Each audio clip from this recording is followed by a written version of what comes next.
Welcome to my YouTube channel. नमस्कार विद्यार्थी मित्रांनो.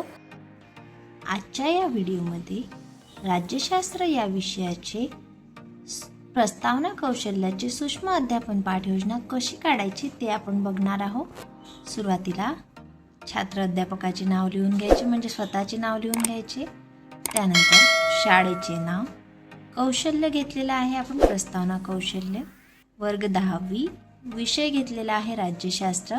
राज्यशास्त्र या विषयामध्ये घटक घेतलेला आहे आपण निवडणूक प्रक्रिया आणि उपघटक घेतलेला आहे निवडणूक आयोग. वेळ दिलेला आहे प्रस्तावना कौशल्यासाठी 5 ते 7 मिनिटे. दिनांक तुम्ही लिहून घ्यायची. प्रस्तावना कौशल्याचे पाठयोजन काढते वेळी 3 कॉलम करून घ्यायचे: शिक्षक कृती, विद्यार्थी कृती आणि उपकौशल्य. शिक्षक कृतीमध्ये पहिला मुद्दा येणार. इथे आपण प्रश्नोत्तर पद्धतीचा उपयोग करून प्रस्तावना कौशल्याची पाठयोजना काढलेली आहे. शिक्षक कृतीमध्ये पहिला मुद्दा: शिक्षक विद्यार्थ्यांना पूर्वज्ञानावर आधारित प्रश्न विचारून पाठाची प्रस्तावना करतात. विद्यार्थी कृतीमध्ये येणार विद्यार्थी अपेक्षित उत्तरे देतात आणि उपकौशल्यामध्ये येणार लक्षवेधक प्रारंभ. त्यानंतर शिक्षक कृतीमध्ये शिक्षकांनी पहिला प्रश्न विचारलेला आहे: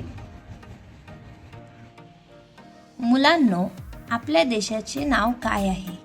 विद्यार्थी उत्तर देणार भारत आणि उपकौशल्यामध्ये येणार पूर्वज्ञान जागृती. त्यानंतर शिक्षकांनी दुसरा प्रश्न इथे विचारलेला आहे: आपल्या भारत देशात कोणत्या प्रकारची शासन व्यवस्था आहे? विद्यार्थी कृतीमध्ये विद्यार्थी उत्तर देणार आपल्या देशात लोकशाही शासन व्यवस्था आहे आणि उपकौशल्यामध्ये येणार कुतूहल निर्मिती. शिक्षक कृतीमध्ये तिसऱ्या मुद्द्यामध्ये येणार शिक्षक म्हणणार अगदी बरोबर आणि तिसरा प्रश्न विचारणार: लोकशाहीमध्ये देशाचा कारभार चालवणारे प्रतिनिधी आपण कसे निवडतो? विद्यार्थी कृतीमध्ये विद्यार्थी उत्तर देणार मतदानाद्वारे प्रतिनिधी निवडतो. उपकौशल्यामध्ये येणार समर्पक प्रश्नाची निवड. त्यानंतर पुढचा प्रश्न शिक्षक कृतीमध्ये: तुमच्या घरात कोणी मतदान करते काय? विद्यार्थी कृतीमध्ये उत्तर देणार विद्यार्थी होय आणि उपकौशल्यामध्ये येणार शृंखलाबद्धता. त्यानंतर शिक्षक कृतीमध्ये पुढील प्रश्न: ही मतदानाद्वारे लोकप्रतिनिधी निवडण्याची संपूर्ण प्रक्रिया कोणामार्फत राबवली जाते? विद्यार्थी कृतीमध्ये विद्यार्थी उत्तर देणार सरकारमार्फत किंवा निवडणूक आयोगामार्फत राबवली जाते.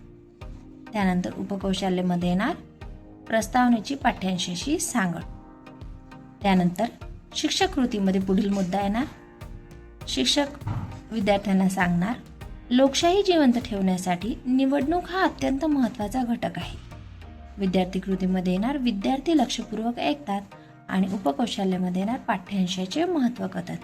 त्यापुढील मुद्दा शिक्षक कृतीमध्ये आज आपण निवडणूक प्रक्रिया या पाठाद्वारे निवडणूक आयोग, त्यांचे कार्य आणि प्रत्यक्ष निवडणूक कशी पार पडते याचा सविस्तर अभ्यास या पाठात करणार आहोत.